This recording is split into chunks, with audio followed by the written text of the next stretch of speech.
लोकसभा चुनाव 2024 के नतीजे आ चुके हैं और अब सरकार बनाने के लिए बैठकों का दौर भी चल रहा है। इस इलेक्शन में कई मामलों में चौंकाया भी है, जिसमें जेल में बैठे उम्मीदवारों का चुनाव लड़ना जीतना भी शामिल है। खालिस्तान समर्थक नेता अमृतपाल सिंह के अलावा आतंकवादी गतिविधियों में के चलते 5 सालों से तिहाड़ जेल में बंद कश्मीरी नेता अब्दुल राशिद भी चुनाव जीत गए हैं। अब एक अनोखी स्थिति बन गई है, जिसमें सवाल ये उठ रहा है कि डिब्रूगढ़ जेल में बंद खालिस्तान समर्थक अमृतपाल सिंह खडूर साहिब से चुनाव जीत चुके हैं, जबकि शेख अब्दुल राशिद ने बारामूला लोकसभा सीट से निर्दलीय रहते हुए भी नेशनल कॉन्फ्रेंस के कद्दावर नेता उमर अब्दुल्ला को हराया। दोनों ही आतंकवादी गतिविधियों के लिए अलग अलग राज्यों से अलग अलग जेलों में बंद हैं। कानून को देखें तो अपराध काफी गंभीर है, लेकिन चूंकि संविधान जेल में बैठे लोगों को चुनाव लड़ने की अनुमति देता है, तो वे चुनाव लड़े और जीते। अब सवाल ये कि आगे क्या होगा।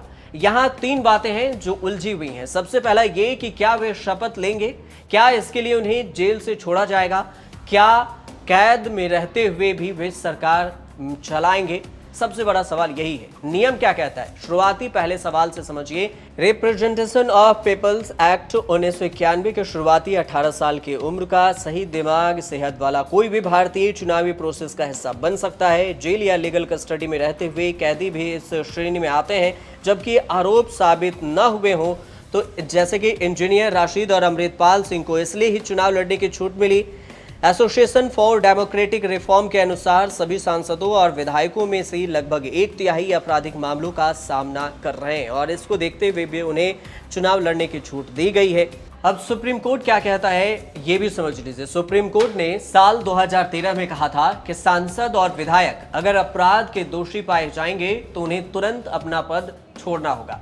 इस फैसले ने रिप्रेजेंटेशन ऑफ पीपल्स एक्ट की धारा 8(4) को एक तरह से रद्द कर दिया, जो दोषी सांसदों को अपनी सजा के खिलाफ अपील करने के लिए 3 महीने का समय देती थी।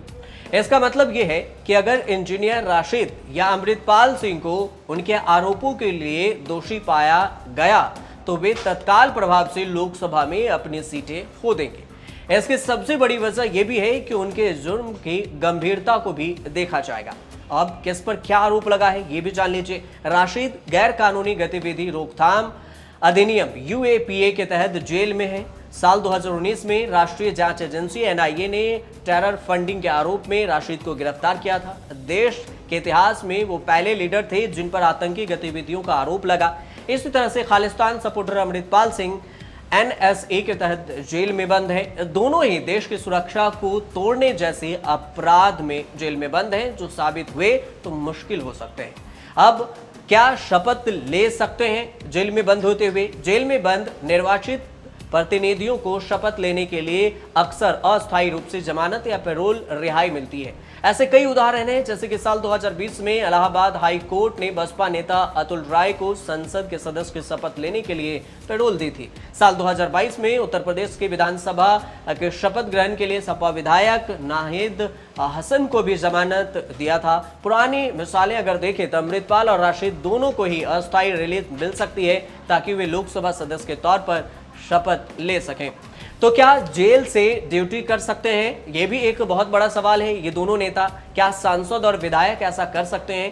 यह सवाल थोड़ा पेचीदा है। वैसे कई तरीके हैं जिनकी मदद से ऑनलाइन बैठकें हो सकती है और फैसला लिए जा सकते हैं। जेल में बैठे विधायक या सांसद अपनी पार्टी के सीनियर सदस्य, लीगल टीम और परिवार के लोगों के जरिए जमीनी समस्याएं सुन सकते हैं, समझ सकते हैं, लेकिन पार्लियामेंट के सेशन में वे हिस्सा नहीं ले सकते। इसके अलावा वे ये भी दिक्कत होगी कि वे जनता से सीधा संवाद नहीं कर सकते हैं। अलग अलग जेलों में मैनुअल होते हैं। कैदी, एक से ज्यादा कैदी कितने लोगों से मुलाकात कर रहे हैं इसकी जानकारी होती है, इसका समय भी तय होता है। कुल मिलाकर काफी सारी प्रैक्टिकल दिक्कतें हैं जो रास्ते में आ सकती है। देखना दिलचस्प ये होगा कि आगे क्या कुछ होता है राशिद और अमृतपाल के केस को लेकर। तब तक आप देखते रहिए न्यूज़ तक।